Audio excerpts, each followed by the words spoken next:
Entonces, el tema de hoy es la normatividad asociada a la información en Colombia. Todas las leyes, o no todas porque son muchísimas, pero sí las leyes más importantes que están involucradas con la información acá en Colombia. Alguien tiene el micrófono abierto, escucho un avión que está pasando, entonces para que un rato muestre. Listo, ya perfecto.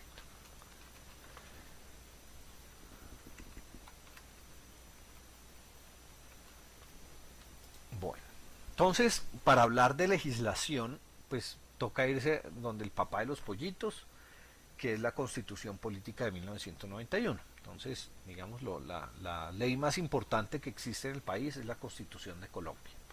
Y en la Constitución de Colombia hay un artículo, el artículo 15, que dice que toda persona tiene derecho a la intimidad personal y de igual modo tiene derecho a conocer, actualizar, rectificar la información que se haya recogido sobre ellas en bancos de datos, en archivos de entidades públicas y privadas.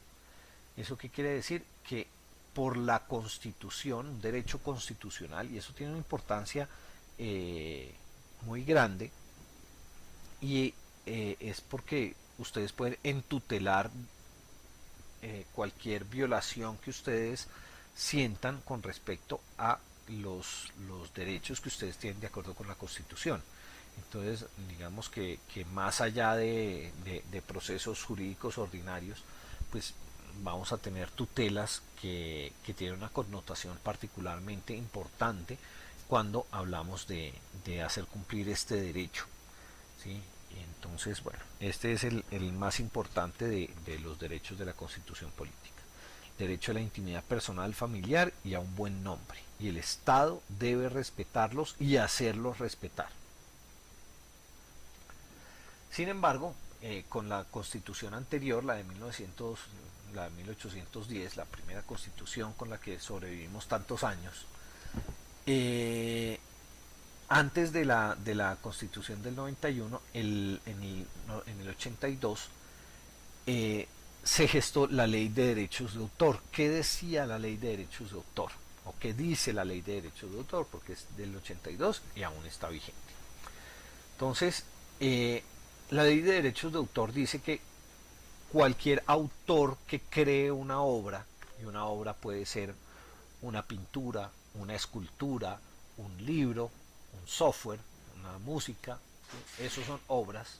Entonces cualquier autor que haga una obra tiene derechos de autor sobre esa obra.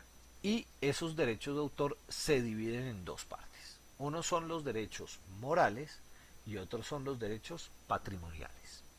Los derechos morales de autor básicamente son los derechos que no están relacionados con sacarle plata a la obra. Y los derechos patrimoniales son los derechos asociados con sacarle plata a la obra. Esa es la diferencia.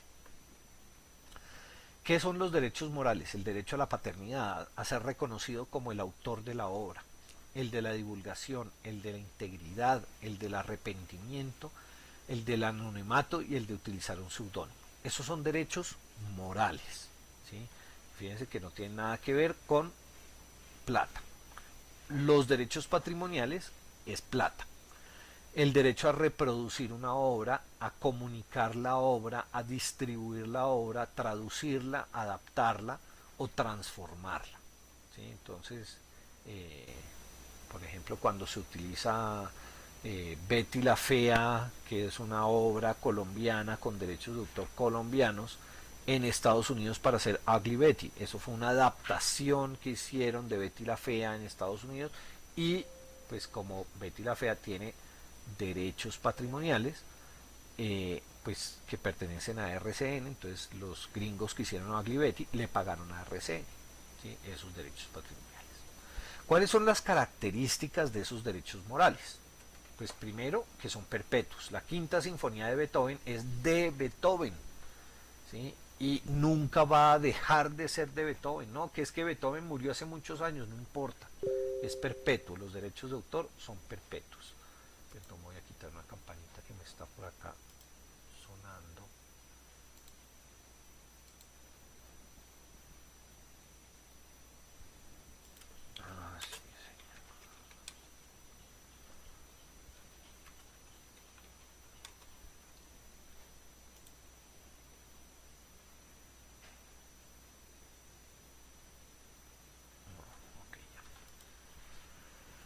Bueno, entonces, la Quinta Sinfonía de Beethoven es de Beethoven, no importa cuánto tiempo pase después de su muerte, es perpetuo ese derecho moral.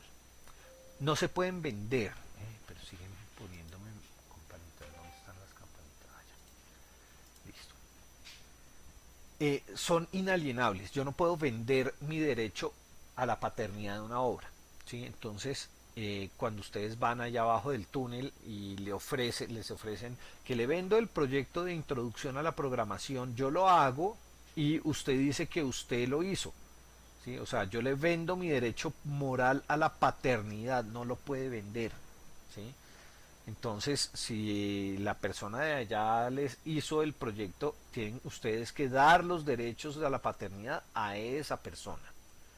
¿Sí? Y entonces, si no lo hacen así, si ustedes dicen que fueron ustedes los autores de ese proyecto que hizo la otra persona, pues están cometiendo un delito que se llama plagio, que está relacionado con los derechos de autor. Bueno, son inembargables. Ah, no, que es que Beethoven le quedó debiendo plata al Banco de Zúrich. ¿Ah? Entonces el Banco de Zúrich va y le embarga los derechos morales a la paternidad de Beethoven y ahora es la quinta sinfonía del Banco de Zúrich. No, no se puede. ¿Sí? No se puede embargar. No se pueden renunciar, o sea, el tipo que les vendió el proyecto de programación no puede decir es que yo renuncio a mis derechos a la paternidad, no, no se puede renunciar a los derechos morales. Y son derechos fundamentales porque están protegidos por la Constitución. Las características de los derechos patrimoniales, entonces son transferibles, yo se los puedo pasar a un tercero, ¿sí? Inclusive puedo pasárselos por un periodo de tiempo o limitado en un entorno geográfico. ¿Sí? Gabriel García Márquez escribe Cien años de soledad y le transfiere a Oveja Negra, la editorial, los derechos de publicación, reproducción, comunicación, distribución, traducción y adaptación de la obra durante 5 años en Colombia, ¿sí? A esa editorial. ¿Sí? A ninguna otra editorial, solo a esa le transfiere. Y hacen un acuerdo y entonces la editorial por cada libro que venda le va a dar una plata a Gabriel García Márquez. Y bueno, esos son derechos patrimoniales. Pero hay que tener mucho ojo en los contratos, sobre todo acá en Colombia y sobre todo los contratos de informática, porque las empresas acá en Colombia están acostumbradas a hagamos más o menos como hacen en Estados Unidos. Resulta que en Estados Unidos manejan un estilo de derecho diferente al estilo de derecho que manejamos acá en Colombia. Entonces, si bien en Estados Unidos eh, una, una empresa, una persona jurídica puede ser titular de los derechos morales de autor, en Colombia no. En Colombia los derechos morales de autor solamente los puede tener una persona natural, o sea, una persona, no una empresa. Entonces, en Estados Unidos, Microsoft es la titular de los derechos de autor de Office, ¿sí? Porque en Estados Unidos una empresa puede ser el dueño de sus derechos morales. Y entonces, como Microsoft es el autor de Office, no tiene que darle crédito a ninguno de sus empleados. Pero acá en Colombia es diferente. ¿Sí? Si aquí en Colombia Esquina IT Solutions te contrata a ti para hacer un desarrollo de un software, ¿sí? El hecho de que yo te estoy contratando para desarrollar un software implica que es una obra por encargo y entonces los derechos patrimoniales de todo el software que tú desarrolles en función de ese contrato pertenecerán a Esquina, los derechos patrimoniales, pero los derechos morales son tuyos y tú eres el dueño de esos derechos morales y yo no puedo negarme a decir que tú fuiste el autor de esa obra. Entonces, pues hay que tener cuidado que con los malos usos de, de los derechos de autor. Espere que ya encontré cuál es el que me está pitando acá. Silenciar notificaciones por una hora. Okay, listo. Bueno, entonces esos son los derechos de autor. En el, eso fue en el 82. En el 99, ya después de la Constitución Política del 91, sale una ley, la 527, que habla sobre la validez jurídica y probatoria de la información electrónica. ¿Qué dice esa ley? Dice que no se puede negar la validez de un mensaje de datos por ser un mensaje de datos. O sea que así como tienen tanto peso en los estrados judiciales los papeles firmados y autografiados y con una firma impresa, pues los mensajes de datos no tienen por qué ser desestimados como pruebas y que tienen validez jurídica. O sea que los mensajes de datos son pruebas que se pueden utilizar en un proceso jurídico. Además, la ley 527 describe el uso de la firma digital. Yo les mandé un artículo sobre firma digital. No dejen ese artículo entre el tintero, eso seguramente van a salir preguntas de ese artículo en el segundo parcial. Entonces, por favor, léanlo y si tienen preguntas, con mucho gusto se las respondo si quieren ya de una vez o si quieren a través del Telegram. Pero ese artículo de firma digital es imperativo que se lo lean. Entonces, fíjense que esa ley 527 dice que el uso de una firma digital tiene la misma fuerza y efectos que una firma manuscrita.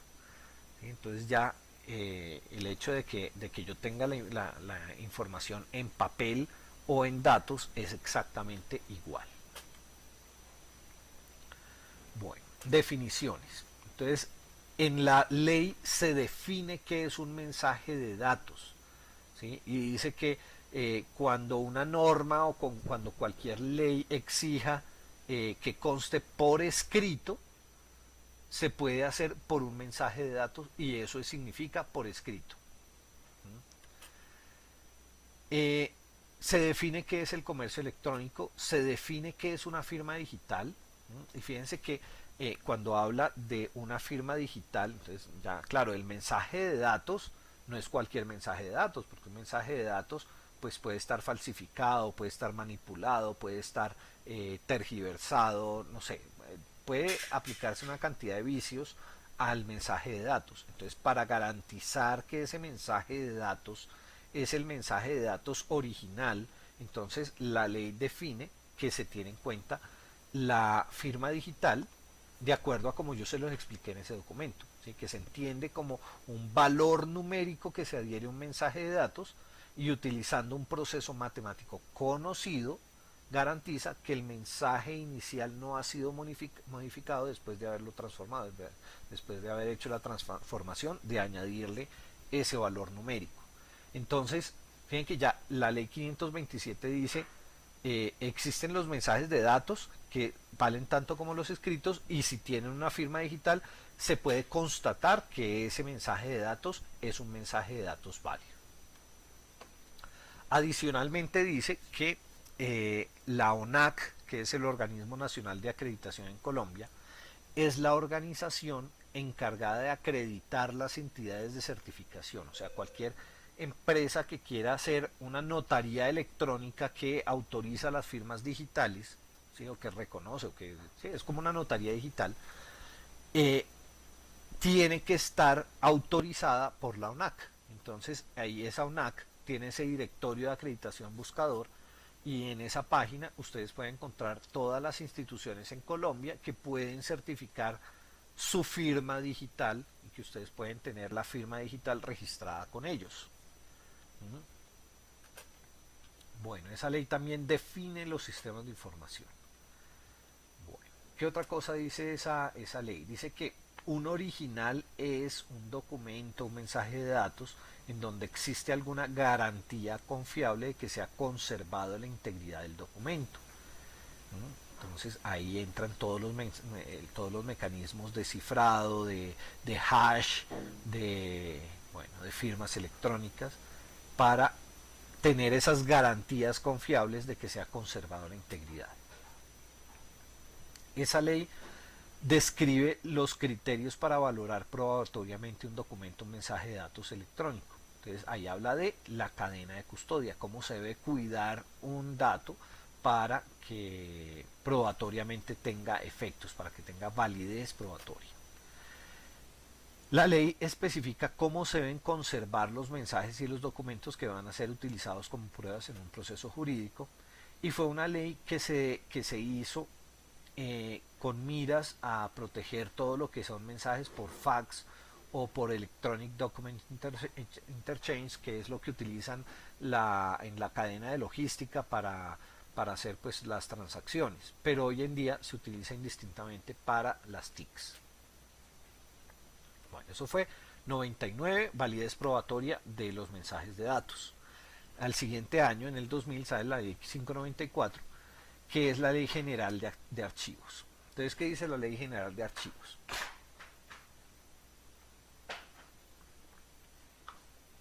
Entonces, esa ley general de archivos establece la forma correcta como yo debo llevar a cabo las tareas de gestión documental y archivísticas dentro de las empresas y entidades estatales. Entonces, ¿qué es la gestión documental? Es cómo debo cuidar mis documentos, ¿sí? Cómo debo clasificar los documentos, qué documentos debo guardar durante más tiempo, cómo los debo guardar, en qué condiciones, bajo qué estado, bueno, mejor dicho, todo eso, la forma correcta para hacer esa gestión documental, que cuando yo llego a donde la secretaria, donde la recepcionista de una empresa a radicar una carta, pues esa carta tiene que quedar, me tienen que dar un número de radicado con una fecha, y con esos datos yo puedo referirme a ese documento y que puede ser fácilmente encontrable. Bueno, todo ese tipo de cosas es gestión documental. Esa gestión documental y archivística está protegida por la ley 594 de 2000.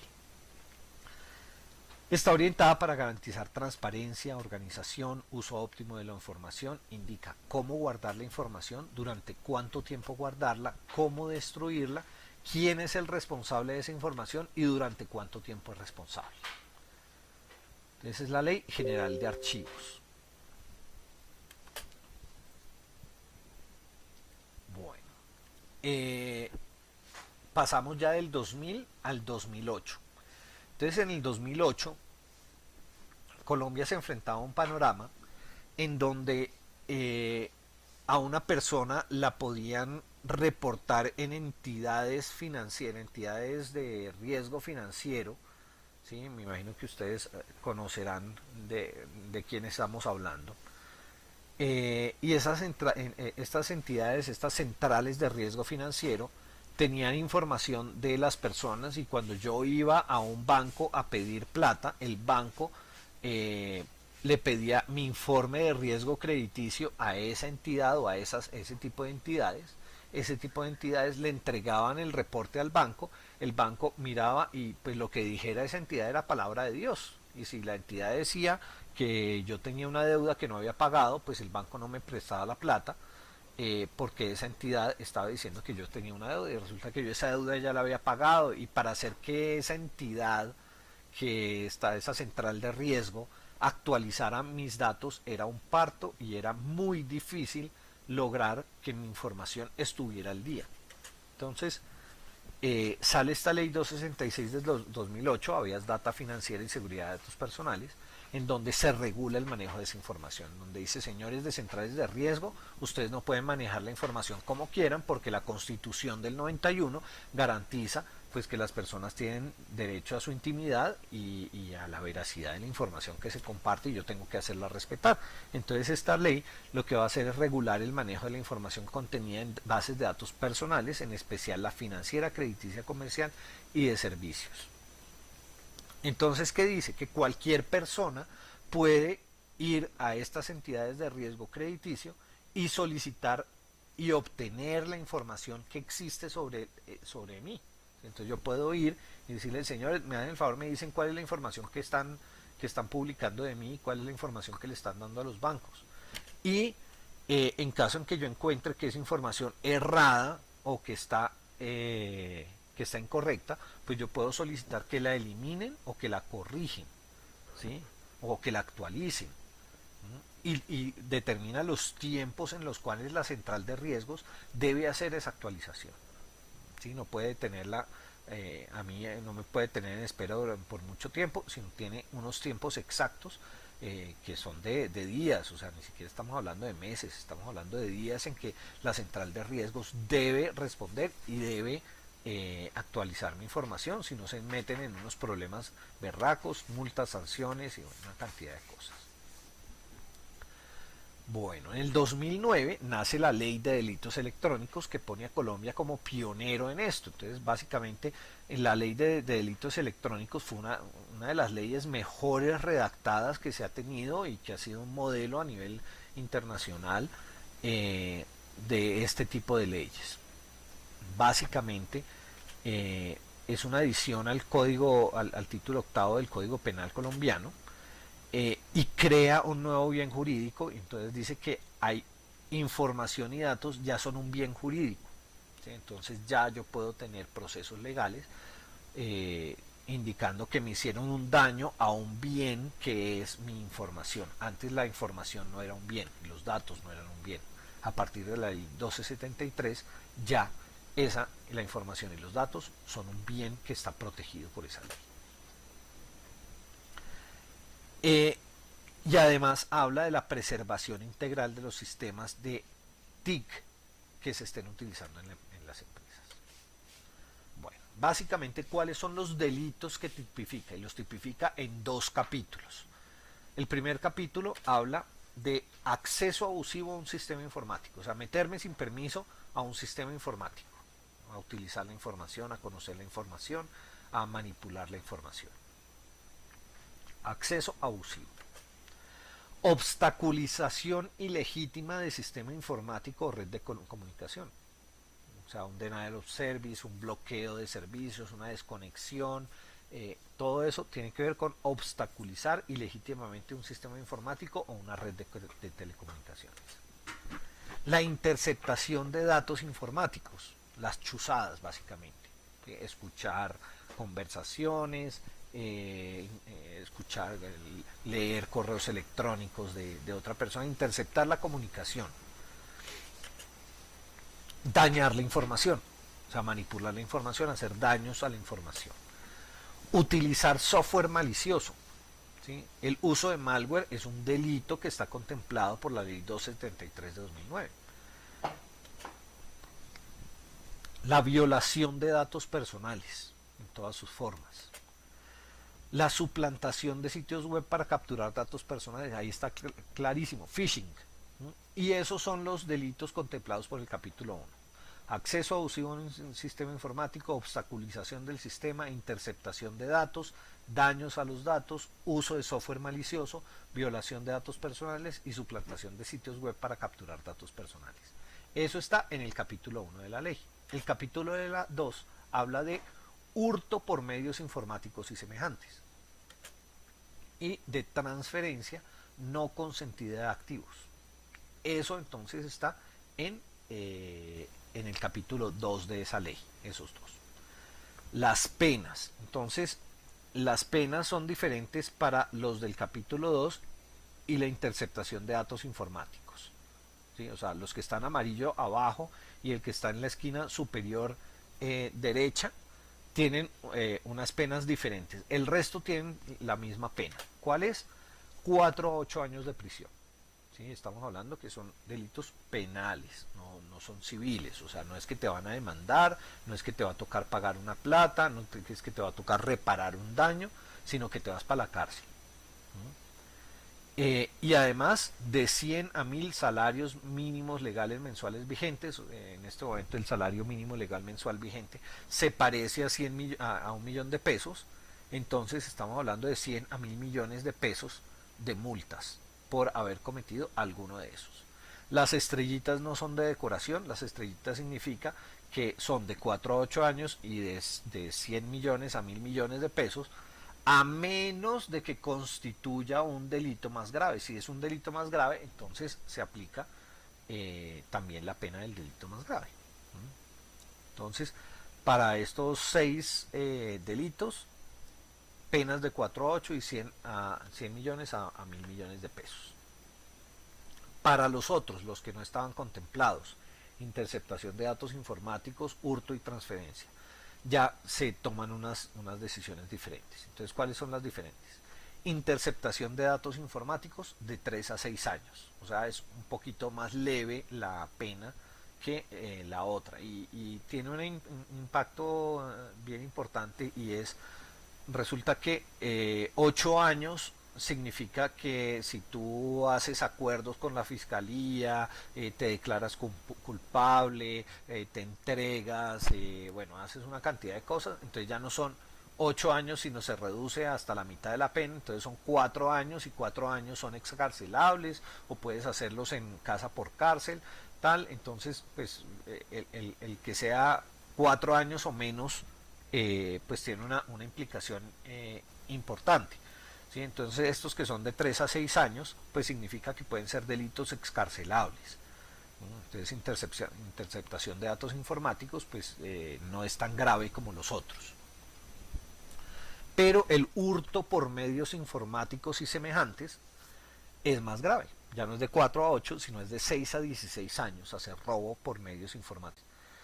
Con el subtítulo, con el colorario que dice: siempre que la conducta no constituye un delito sancionado con pena más grave. O sea, si hace una transferencia no consentida de activos que constituye una pena más grave, pues te clavan la pena más grave. Y además, si tú quieres ejercer cualquier actividad o profesión relacionada con sistemas de información, no podrás hasta por 3 años. Entonces, fíjense que no es, o sea, no estamos hablando de delitos que sean menores, estamos hablando de que los delitos electrónicos se constituyen en un delito grave, y donde logren demostrar que tú cometiste uno de estos delitos, pues pagas muchos años de cárcel. ¿Sí? Y eso es grave. Adicionalmente, describe los agravantes. Entonces, ¿qué son los agravantes? Que si tú cumples con alguna de las cosas que vamos a listar ahí, la pena se te puede incrementar por culpa de esos agravantes. ¿Cuáles son los agravantes? Si tú haces uno de esos delitos contemplados por la ley sobre una TIC estatal u oficial, o una TIC del sector financiero, o sea, un banco, la bolsa de valores, bien sea acá en Colombia o fuera de Colombia, ahí te van a clavar un agravante, y eso va a incrementar las penas que están estipuladas en la ley. Si eres un servidor público y estás en ejercicio de tus funciones cuando cometes el ilícito, pues eso es complicarte tu situación. Si estás abusando de la confianza o de la relación contractual, es que me contrataron como, no sé, como empleado de servicio doméstico en la empresa para aspirar los cuartos, y cuando yo estoy en la noche abuso de mi relación contractual para cometer un delito electrónico, tenga agravante. Ya no son de 4 a 8 años, sino se incrementan las penas. O abuso de confianza, ¿no? No, es que le voy a leer la cuenta de correo electrónico de mi novia, o le voy a chuzar el WhatsApp para que me lleguen a mí los mensajes que le llegan por WhatsApp a mi novia, a mi WhatsApp. Eso es un abuso de confianza. Se agravó la pena. Revelando información en perjuicio de otro. ¿Sí? No, que es que lo que pasa es que yo no sé cómo hacerlo, entonces busco a un alumno de Fundamentos de Seguridad de la Información de la Javeriana, y le digo: oiga, Chino, usted que sabe, usted que es ingeniero de sistemas, ayúdeme a chuzarle el Facebook a mi novia para revisar a ver si le están escribiendo cosas. Bueno, entonces yo estoy revelando la información de la novia del novia, eso es un agravante. Y además estoy abusando de confianza, porque para el phishing, yo le dije: pues vea, coja este palito de memoria y dígale que ahí hay un documento que le interesa, que él le manda una carta de amor, y entonces cuando ella abre la carta de amor, pues tiene el troyano ahí metido, se le metió al sistema de información, y yo le pude capturar la clave. Entonces no solamente reveló la información, sino abusó de dos agravantes, tome. Y además yo le cobré por obtener la clave del Facebook de la novia. Pues estoy obteniendo provecho para mí o para un tercero, otro agravante. ¿Sí?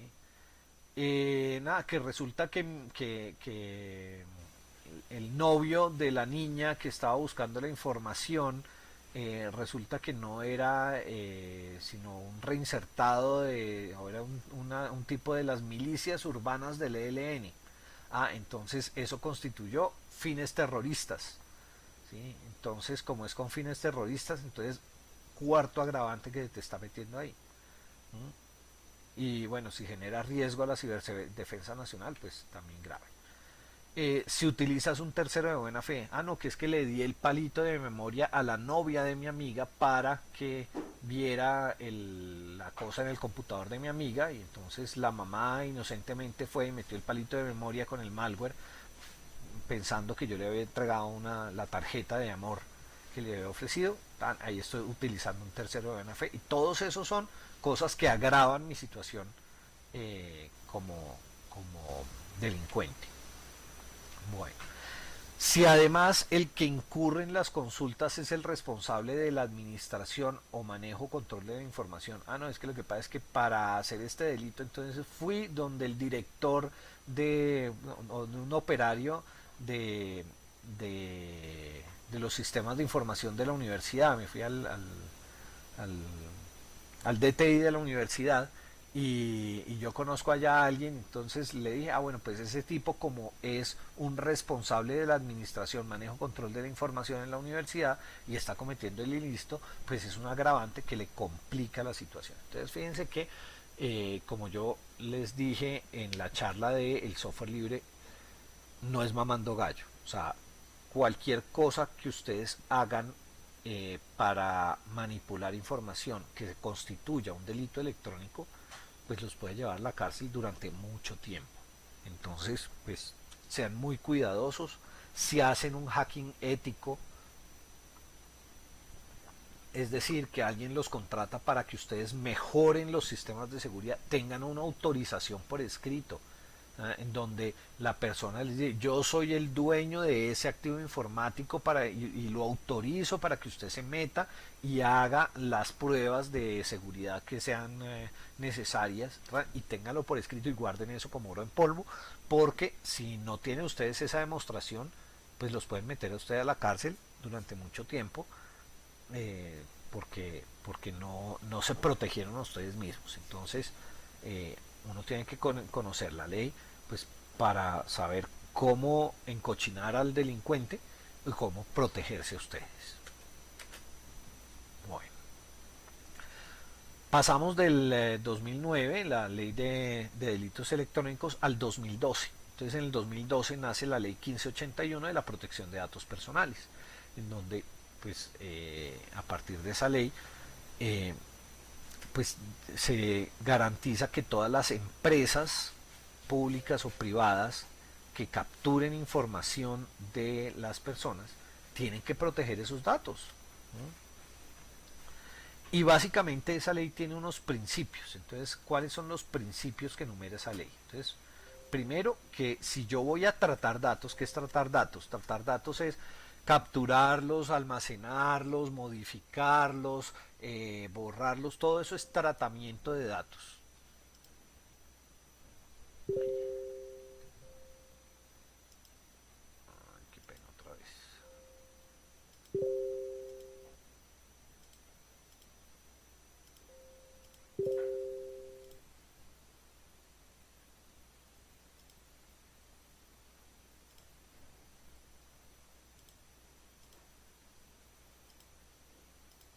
Ya, empiezan a sonarme las campanitas cuando comienza la gente a hablar. Bueno, entonces la primera cosa es que cuando yo voy a tratar los datos debo ajustarme a la ley. Ese es el primer principio. El segundo principio, de finalidad, que si ustedes van a capturar los datos personales de una persona, ustedes deben tenerle una finalidad clara a esos datos, que ustedes no pueden capturar datos porque sí. ¿Ah? Y entonces, que si ustedes van a poner a sus clientes a llenar un formulario, ustedes deben tener un fin para el uso de esos datos. No es porque se me ocurrió, porque de pronto más adelante lo voy a utilizar. No, ustedes tienen que tener un fin. El principio de libertad, es decir, que a la persona a la que le están capturando los datos, ustedes le tienen que contar que le están capturando los datos para qué están capturando los datos y cómo van a almacenar y tratar esos datos. Y esa persona tiene que darles un consentimiento, una autorización previa, o sea, antes de capturar el dato, expreso por escrito e informado. ¿Ah? Es decir, que la persona debe saber para qué es el dato personal. Es el principio de libertad. El principio de veracidad o calidad, que usted tiene que la información guardarla y que debe ser veraz esa información y que si la persona se da cuenta de que hay un error, pues usted lo debe corregir. ¿Ah? Calidad, que esa información debe mantenerse actualizada. El principio de transparencia, que usted debe contarle a el gobierno a través del Registro Nacional de Bases de Datos que usted tiene esa base de datos, que usted captura tales datos y que tiene, no sé, 10.000 datos de 10.000 personas diferentes. ¿Sí? No tiene que darle la base de datos, pero sí contarle al Estado que usted tiene esa base de datos. Eso se llama el Registro Nacional de Bases de Datos. El principio de acceso y circulación restringida, es decir, que usted no puede poner en medios de comunicación masiva, que usted no puede compartir los datos que usted capturó de las personas. ¿Sí? Usted tiene que tener esos datos y guardarlos para su empresa y no vendérselos a un tercero. El principio de seguridad, que si usted va a almacenar datos personales debe tener unas políticas de seguridad que le permitan mantener protegida esa información de las personas que usted está guardando. Y el principio de confidencialidad, que dice que usted debe garantizar la reserva de información, inclusive después de finalizada la relación con el tratamiento. Bueno, esos son los principios. Esa ley también describe cuáles son los datos sensibles. Entonces dice la ley, un dato sensible es cualquier cosa que afecte la intimidad del titular o que pueda generar discriminación del titular. Como por ejemplo, ¿qué? Habla de origen racial o étnico, orientación política, convicciones religiosas o filosóficas, pertenencia a sindicatos, organizaciones sociales de derechos humanos o partidos políticos, información de salud, información de la vida sexual, información de datos biométricos, ¿no? Y habla de los derechos de niñas, niños y adolescentes. Y entonces, dada esta ley, pues es que cuando ustedes entran a un sitio web y les piden sus datos personales o van a manejar cookies en su computador, pues les piden autorización para poder hacer uso de esos datos. ¿Sí? Y ustedes tienen que decir acepto, y si no aceptan, pues no los dejan seguir porque pues para poder seguir ellos necesitan sus datos, y si ustedes no se los quieren dar, pues no pueden continuar con el proceso que están haciendo.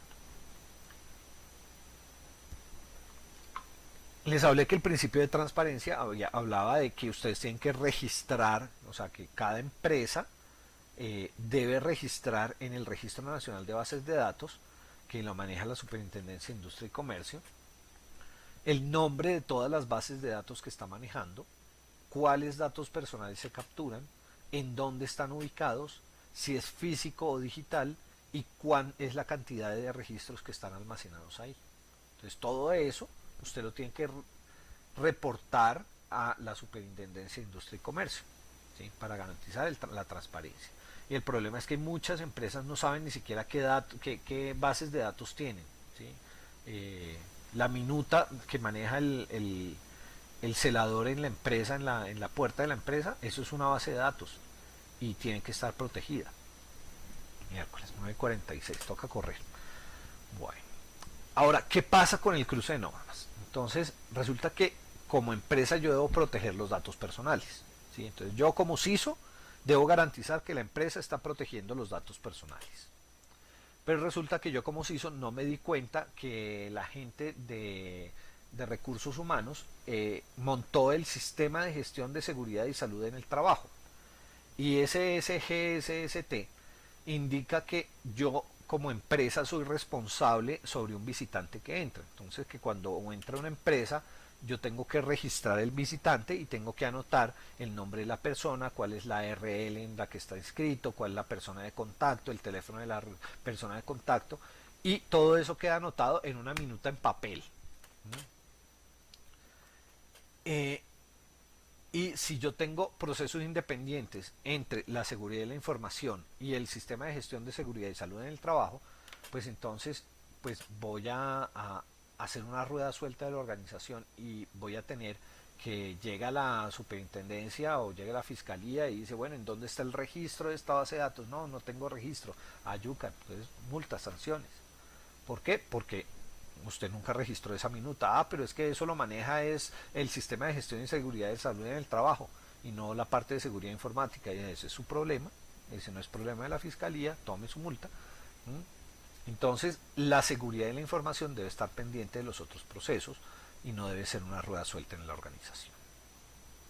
Bueno. Existe esta ley para organismos de inteligencia y contrainteligencia, o sea, dice que en Colombia sí se pueden hacer actividades de inteligencia y contrainteligencia, ¿sí? El asunto de las chuzadas, las investigaciones que se llevan a cabo, pero que tienen un marco jurídico que es esa ley 1621 del 17 de abril de 2013. Bueno, hay una ley que habla de transparencia en el acceso a la información pública. Esta ley pues habla de que las empresas estatales deben compartir datos con los ciudadanos y deben ser transparentes y deben pues compartir la información. Entonces, en esa ley hay una parte importantísima y es la definición de una base de datos. Dicen, una base de datos es un conjunto organizado de datos contenido en cualquier documento que los sujetos obligados generen, obtengan, quieran transformar. Entonces ya tengo una definición. Entonces ya el término base de datos es un término que puedo utilizar en un contrato, que puedo utilizar en un proceso jurídico, es un término legal. Bueno. Esa ley de transparencia habla de la clasificación de la información. Aquí no me voy a demorar porque ustedes ya con LIDA seguramente vieron la clasificación de la información, que es información pública clasificada, información pública reservada, que es la forma como yo clasifico la información en las organizaciones. Gracias a esa ley de datos abiertos, entonces el DANE comparte un pocotón de información de la que ellos capturan con sus encuestas y en todas sus estadísticas. Ahí hay un portal de datos abiertos del DANE, del Instituto Geográfico Agustín Codazzi, del IDEAM, existe este portal que se llama datosabiertos.gov.co, que es como una guía, como un índice hacia todos los datos abiertos que hay en Colombia. Y pues gracias a esos datos, como son datos primarios, pues yo puedo hacer análisis sobre esos datos, estadísticas. Y por ejemplo, esta es una página de una organización sin ánimo de lucro que toma la información del Ministerio de Salud y hace unos mapas y unos gráficos, en este caso de la vacunación del COVID en Colombia. Bueno. Hay un problema cuando yo hablo de datos abiertos y es el conflicto entre la ley de datos abiertos y la ley de protección de datos personales, y es el manejo agregado de datos. Resulta que uno tiene identificadores como el nombre y la cédula y casi identificadores como la fecha de nacimiento, el código postal y bueno, otros, el sexo, por ejemplo, que son datos que si yo los junto puedo encontrar coincidencias con los identificadores, y datos que deben ser anónimos, que no deben poder ser asociados con una persona. Entonces, para ilustrar el caso, entonces vamos a mirar. Por ejemplo, acá yo tengo este registro que tiene como nombre su, como casi identificadores, la fecha de nacimiento, sexo y SIP, y como atributo sensible que no debe poderse asociar con su, el problema de respiración. Pero resulta que en Estados Unidos se encontró este problema. Resulta que los hospitales tienen que compartir información de salud de las personas. ¿Para qué? Para poder hacer estudios, para poder hacer estadísticas. Y los partidos políticos tienen la obligación de decir cuáles personas pertenecen a su partido político. Entonces, en los hospitales se publica datos que no son identificados, o sea, que no tienen identificadores, ¿sí? Tienen apenas casi identificadores. SIP, fecha de nacimiento, sexo, etnicidad, fecha de visita, historia clínica. Eso es lo que publican los hospitales. Pero los votantes, los partidos políticos publican el nombre del votante, la dirección del votante, el SIP, la fecha de nacimiento, el sexo y el partido político al que pertenece. Entonces, pues sí, son dos bases de datos diferentes, pero son dos bases de datos públicas. Y cuando yo cruzo la información de esas dos bases de datos, encuentro que de acuerdo con el censo de USA en 1990, de los 248 millones de habitantes, había un 87% que tenían características únicas al relacionar el SIP, la fecha de nacimiento y el sexo. En otras palabras, yo tengo la base de datos morada que tiene nombre, dirección, partido político, SIP, fecha de nacimiento y sexo. La cruzo con la base de datos azul que no tiene el nombre, la dirección y el partido, y ya puedo saber a qué persona que vive en qué ciudad y en qué dirección le están haciendo un procedimiento médico, o tiene algún diagnóstico de una enfermedad. Entonces, fíjense que ahí hay un cruce entre las leyes que pues todavía se necesita madurar las leyes para que la ley de datos abiertos y la de protección de datos personales pues puedan funcionar en armonía. Bueno, eh, el gobierno de Santos hizo su plan nacional de desarrollo. ¿Alguien quiere hablar? ¿Alguien tiene una pregunta? Vale. Entonces, el gobierno Sí, profe, no Adelante. entendí esa parte de datos abiertos versus privacidad, es que fue como algo muy rápido. Sí, es que me toca ya correr porque son las 9:53 y todavía no hemos hablado de las entidades de apoyo. Entonces, vea, el asunto es el siguiente. Esto, esto que está acá, lo morado, lo publican los partidos políticos. ¿Por qué? Porque hay una ley en Estados Unidos que dice los partidos políticos deben publicar esa información. ¿Sí? Esto lo publican los hospitales. ¿Sí? Y entonces los hospitales, hay una ley que dice todo hospital debe publicar esta información para poder hacer estadísticas, para poder hacer análisis de cómo se están comportando las enfermedades en el país. ¿Cierto? Entonces son dos entidades diferentes, pero ambas bases de datos, la azul y la morada, son públicas. ¿Sí? Y entonces en la base de datos de acá dice nombre Ricardo, dirección calle 1 con carrera 2, partido es republicano. El código postal es el 112233, la fecha de nacimiento es el 1 de enero de 1911 y el sexo es masculino. Eso lo dice la base de datos morada, ¿cierto? La base de datos de hospitales dice en el SIP 112233 hay una persona que nació el 14 de enero de 1971 que no le voy a decir quién es, o el 1 de enero de 1911 fue que dijimos, ¿no? Y es de sexo masculino, pero no le vamos a decir quién es, el hospital no me dice quién es, ¿sí? Y esa persona tiene una enfermedad cerebrovascular, ¿sí? Entonces, o no sé, o es de raza judía, ¿sí? Para los gringos, los judíos es una raza, es de raza negra, ¿sí? Y se le está administrando un medicamento para la locura porque el man es esquizofrénico. ¿Listo? Esos datos los publica el hospital sin decir quién es. ¿Sí? El hospital no me dice quién es.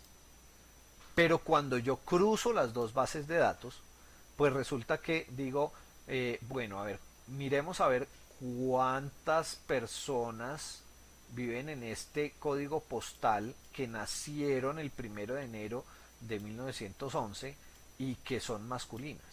Y entonces, al reducir con esta cuestión la base de datos, encuentro que nada más hay una persona que tiene estos tres atributos iguales en ambas bases de datos en el 84% de los casos. ¿Sí quedó claro el asunto de los datos abiertos versus privacidad? O sea, hay dos leyes, hay dos entidades, cada una publica su base de datos por su lado, pero resulta que el ciudadano que consigue las dos bases de datos y cruza la información puede encontrar la información mía sobre datos sensibles de mis tratamientos médicos que no deberían estar asociados con mi identidad. Bueno, perfecto. Entonces, eso era lo de transparencia con responsabilidad. Bueno, Ley Plan Nacional de Desarrollo 2014-2018, Gobierno de Santos. Se llamaba Todos por un Nuevo País. El gobierno Santos estableció una cosa, que es que todas las entidades públicas deben tener un director de tecnologías y sistemas de información. ¿Sí? Antes el director de tecnologías y sistemas de información era un cargacables, era el man de los sistemas, era un cargo operativo, era un puesto mal pago. ¿Sí? Y era un man que no tenía responsabilidades, era un cualquiera. A partir de la ley 1753, pues ya esa persona reporta directamente al representante legal.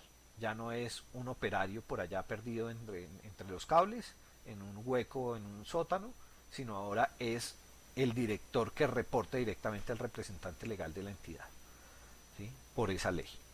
¿Qué otra cosa dice esa ley? Pues a partir de esa ley nace el decreto 415-2016. Dice que ese director debe hacer parte del comité directivo y dependerá del dominador representante legal de la misma. O sea, es un cargo estratégico a partir de esa ley, ya no es un cargo operativo. Entonces, eso me brinda mucho poder y me asigna mucha responsabilidad. Entonces tengo que tener pues mucho cuidado cuando yo acepte un cargo, pues que debe estar remunerado de acuerdo a todas las responsabilidades que estoy asumiendo. Pero fíjense que la ley no habla del CISO, no habla del director de seguridad de la información.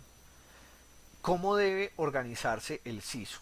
Entonces, aquí tengo un organigrama de una empresa. ¿Sí? Entonces, digamos, la empresa tiene una asamblea, la asamblea general de socios se reúne una vez al año, delega en una junta directiva, que son 8 gatos que pertenecen a la asamblea. Entonces dice, cualquier cosa que pase durante el transcurso del año, ustedes la resuelven, y si no la pueden resolver, entonces convocan una asamblea extraordinaria durante el año y la resolvemos entre todos, porque es un asunto grave que hay que solucionar urgentemente. Y si no, nos vemos dentro de un año, dice la asamblea. La junta directiva hace el nombramiento del gerente general. El gerente general, pues ustedes saben, es el jefe. Ese jefe pues tiene a sus mandos medios, y esos mandos medios tienen a los cargos operativos, y así funcionan todas las empresas. Tienen esos niveles de jerarquía. Entre los mandos medios existe uno especial, que es el director de contabilidad. Es el man que lleva las facturas, que sabe cuánta plata ganamos, que sabe cuánta plata hemos gastado, el director contable. Y tiene a su cargo los contadores, que son sus cargos operativos. Pero la asamblea dice, no, es que yo a ese director de contabilidad yo no confío a ciegas en ellos, porque pues donde llegue a pasar algo con la contabilidad es supremamente grave para la empresa. Entonces le voy a poner un revisor fiscal que no le va a responder al gerente general. El revisor fiscal le responde a la junta directiva. ¿Sí? Está al mismo nivel del gerente general. Es más, el revisor fiscal puede ir a verificar las cuentas al gerente general. ¿Por qué? Porque él debe garantizar la transparencia y que toda la información está bien organizada en esa contabilidad. Ese revisor fiscal tiene sus auditores contables, que no son los mismos contadores, ¿cierto? Y creo que eso ustedes lo han visto en muchas organizaciones, que se tiene el tal revisor fiscal. ¿Sí? Hasta en el edificio en donde ustedes viven hay una revisoría fiscal que se encarga de verificar la contabilidad del edificio. ¿Para qué? Pues para garantizar que no se está perdiendo la plata. Igualito pasa con la seguridad de la información. Yo debo tener el director de tecnologías y los técnicos, que dependen del gerente general, que son cargos medios y operativos que se encargan del funcionamiento de las TICs. Pero yo debo tener al de seguridad por fuera, al mismo nivel del gerente, con su equipo de auditores externo, ¿sí? Que van a ir a revisarle, y el CISO puede llegar a revisarle al gerente general cómo está funcionando, y si el gerente general no está cumpliendo las políticas del sistema de seguridad de la información, le puede poner un memorando el CISO al gerente general con copia a la hoja de vida. ¿Por qué? Porque es que el gerente general no es el manda más, ¿sí? Debe ajustarse a las revisiones del revisor fiscal y a las revisiones del CISO.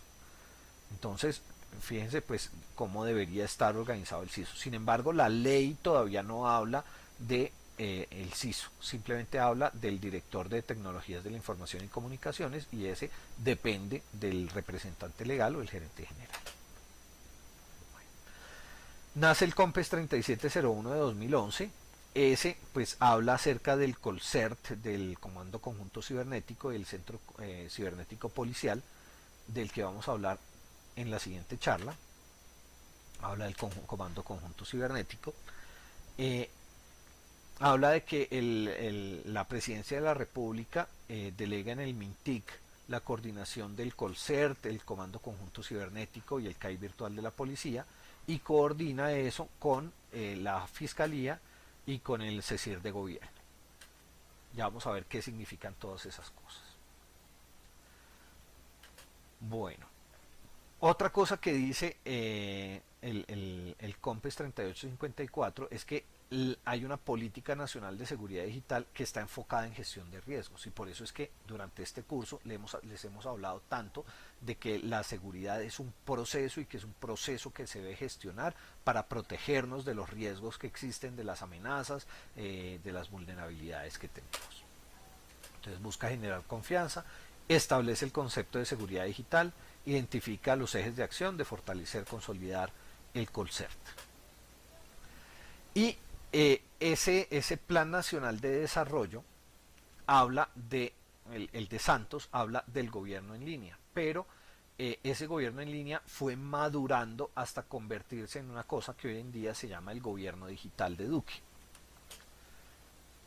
Entonces, básicamente, pues son una serie de decretos, ¿sí?, por las cuales pues se va haciendo y generando el gobierno en línea, GELES, gobierno en línea, y se va llegando al gobierno digital de Duque. Vean, todos esos son los proyectos de ley. No lo vamos a ver en detalle, pero pues más o menos pues ahí se pueden dar cuenta que no es una ley ni son tres leyes, sino son un pocotón de leyes que han venido desde 1999 hasta 2018, están ahí anotadas las leyes que tienen relación con gobierno en línea. Hoy en día entonces tenemos el gobierno digital. ¿Qué es lo que dice Duque, el proyecto del Plan Nacional de Desarrollo de Duque respecto al gobierno digital? Dice que es la política de gestión y desempeño institucional, en donde vamos a tener territorios y ciudades inteligentes, donde vamos a tener optimización de compras públicas, es decir, que cuando se haga una compra pública se debe utilizar tecnología para que los que están ofertando para construir un puente y tienen, no sé, 5 empresas, pueden construir el puente porque por su calidad técnica lo pueden hacer y tienen los suficientes recursos. Entonces, listo, ya sé que esas 5 empresas pueden hacerlo, entonces los meto en una subasta inversa, en un software que se llama Coupa, que lo utiliza el SECOP. Entonces lo que hace el gobierno es que pone a esos 5 posibles contratistas a que compitan a ver quién cobra menos por hacer el mismo puente. O sea, ya están las especificaciones, ya está todo. Entonces, bueno, a ver, ¿quién ofrece menos costos para construir el mismo puente? Y pues el que ofrece menos, como ya cumple las otras condiciones, pues se lo gana. Eso es optimización de compras públicas. Habla de ofrecer y utilizar software público, y ahí entra todo lo que tiene que ver con software libre sobre todo. Habla de aprovechar tecnologías emergentes, confianza y seguridad digital, ¿sí? Entonces ahí habla de seguridad digital, fíjense que es parte del gobierno digital. La participación democrática por medios digitales, es decir, que se pueda hacer voto por medio digital. Entonces por eso es que ya ustedes han escuchado que la registraduría está viendo cómo hacer que la gente pueda hacer votaciones desde un celular, que no tengan que desplazarse a un puesto de votación, sino que a través de un dispositivo electrónico puedan hacer su voto. Y la publicación y aprovechamiento de datos públicos, que es la ley de transparencia, la ley de datos públicos de la que ya hablamos un poquito. Bueno, entonces el Plan Nacional de Duque, pues fíjense que habla de datos públicos abiertos, gestión de riesgos digitales, interoperabilidad de sistemas de información, es decir, que los del Ministerio A se deben intercambiar datos con el Ministerio B y con la entidad pública C, y entonces que los gobiernos, alcaldías y todo eso, a uno no le toca estar cargando con una fotocopia de la cédula para todos lados porque la registraduría ya tiene la copia de la cédula y los sistemas de información de las alcaldías y de las entidades públicas pues tienen acceso a esa información, entonces no tienen por qué pedirle a uno una fotocopia ya. Y antes uno cargaba con un poco de fotocopias, ya todo eso se acaba porque los sistemas de información de las diferentes entidades van a interoperar. La prioridad de servicios en la nube, que se van a comenzar a contratar cosas en la nube pues para no tener la operación directamente en las entidades. Bueno, el software libre o de código abierto, ese ya lo habíamos mencionado en la anterior charla que yo les di. Hablan de tecnologías de la cuarta revolución industrial, de Big Data, inteligencia artificial, Internet de las cosas, robótica. Hablan de un portal único del Estado colombiano, que yo no tenga 25 portales para poder hacer los trámites, sino en uno solo ya ahí tengo un índice de absolutamente todo. Que todos los trámites se puedan hacer digitales, que se deben aprovechar las tecnologías emergentes y exponenciales, que se debe utilizar la tecnología para que la gente pueda votar, que deben haber políticas de seguridad y confianza digital y deben haber medios de pago electrónicos, y no como en todas las entidades, no, solo recibimos efectivo, no, ya deben haber, ya se puede utilizar el dinero plástico para pagar en las entidades públicas. Y la promoción de uso de medios de pago electrónicos en la economía. Eso es lo que dice Duque, el Plan Nacional de Desarrollo de Duque. Bueno, y una de las cosas que dice en el artículo 136 es que la Contraloría puede tener acceso sin restricción a todos los sistemas de información o bases de datos de las entidades públicas y privadas, y que las entidades le deben suministrar oportunamente y en tiempo real la información.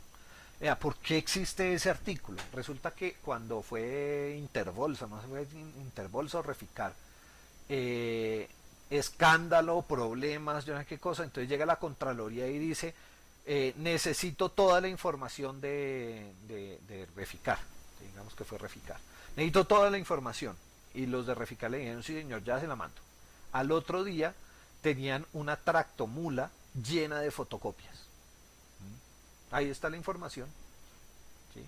Entonces, este artículo 136 del Plan Nacional de Desarrollo dice que la Contraloría tiene acceso sin restricciones a los sistemas de información o bases de datos de las entidades públicas y privadas, y que se las deben suministrar en forma oportuna y en tiempo real de la información.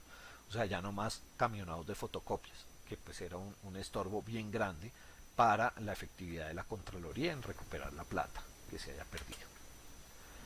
Bueno, y si eso lo unimos con la ley de transparencia, pues entonces tenemos, digamos, un ecosistema bien chévere de derechos de acceso a la información y de acceso a la información por los entes de control.